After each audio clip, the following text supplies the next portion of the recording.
Hello everyone, this is Yol Munim.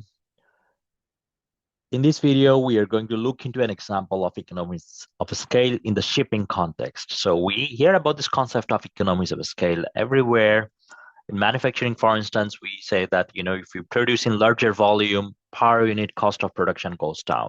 In shipping, the idea is the same. If you transport in larger volume, per unit cost of transport is going down. So here we have this setup for economies of scale in bulk shipping. Very simple example. Mainly, we want to show you how it works because we talk about it, but often we never see how it really works. So that's the main idea. Simple example, we see how it works.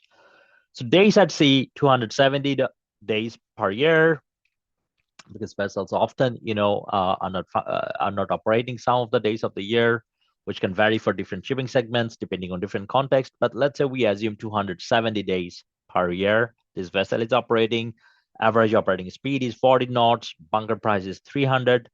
For now, we go with 300. We can update it with real value later. We have the interest expense, interest rate, 6%.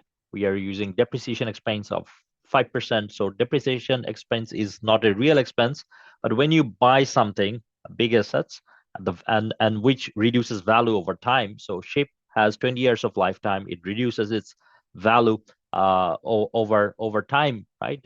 Eventually, after 20 years or 25 years, something like that, you will have a scrapping value of it.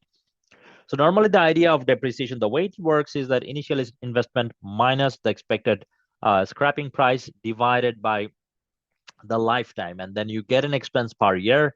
You can deduct it throughout the lifetime of the asset, the lifetime of the asset as an expense so that you get some tax benefit. Okay. But in this case, we are just using 5% straightforward 20 years. So over 20 years, if you do 5% depreciation per year, you actually depreciate the whole value of the asset over time, right? So here, now we have this setup. We have 30,000 deadweight tonnage vessel up to 170,000 deadweight tonnage vessel. We have the investment values $26 million up to $59 million. These values were real number for a period of time. I updated them based on real numbers. And then we have bunker consumption. So 21 tons per day for a 30,000 deadweight tonnage vessel to up to 50 tons per day for a 170,000 deadweight tonnage vessel. Then we have operating expenses, $1.2 million to up to $2.5 million. Okay. So now we want to basically find out the cost per deadweight tonnage. So here, if we go to operating expense, basically we have the operating expense for the whole year. So we divide it with the deadweight tonnage. That's it, right? So we do this, we drag it down, we get the operating expense. We see it goes significantly down from $40 to $15 per ton for a 30,000 vessel 30,000 deadweight tonnage vessel to 170,000 deadweight tonnage vessel. For bunker cost, it's a little bit more complicated. So we have the fuel consumption per day. Then we have to multiply this with the price of the fuel. And when we do this, we have to fix the cell so that when we drag, it picks the information of the cost from the same cell every time. Then we have to multiply it with number of days at sea. And we also have to fix the cell, okay, so that it gives the information from the same cell. Then we divide it with the deadweight tonnage of the vessel, enter, you get the bunker cost. So we drag it down and we again see it goes down significantly. Then for capital cost, we are going to look into only the interest expense and depreciation expense. We use a very simple formula. I start with two brackets because I know I will have two functions. So I start with the investment value multiplied the interest rate, and then we fix the cell, close the bracket, plus, again, we start with another. We do to select the investment value, multiply with the depreciation rate. Again, we fix the cell, close with two brackets here. Then we divide this by the deadweight tonnage. Okay. Enter. We got the capital cost. We drag it down. It's here. I might have done some mistake here. Where did I do some mistake? I forgot to fix this cell, B5. So B5 interest rate cell should have been fixed. I forgot to fix that. So when I drag, it didn't work. So I open my equation, I go click here, and I then fix the cell. Enter. Then I drag it down again. now it works fine.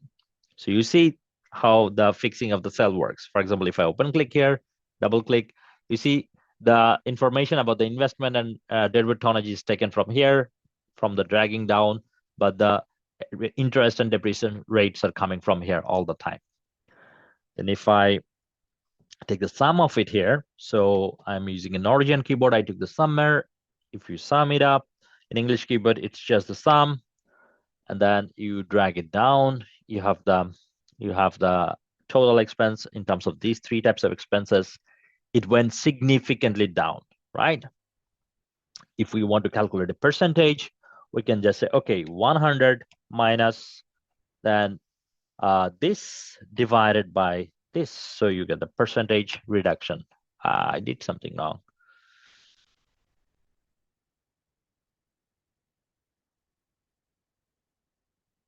Or maybe I didn't. So I have the percentage here. I just go to number. Just go to standard number. Something is wrong. So this is this 39, right? This is 39. So it's like 40% of the initial price. So I have to just do it like this, 1 minus this, not 100, but 1. So then we have like 60% reduction, okay? So we have 60% reduction from the initial price. Now, just to show you quickly, so we have access to Clarkson database for all our students here. You can Google also the real bunker price. But if I go to Clarkson time series and graphs, if I go to bunker prices, then we have several options here.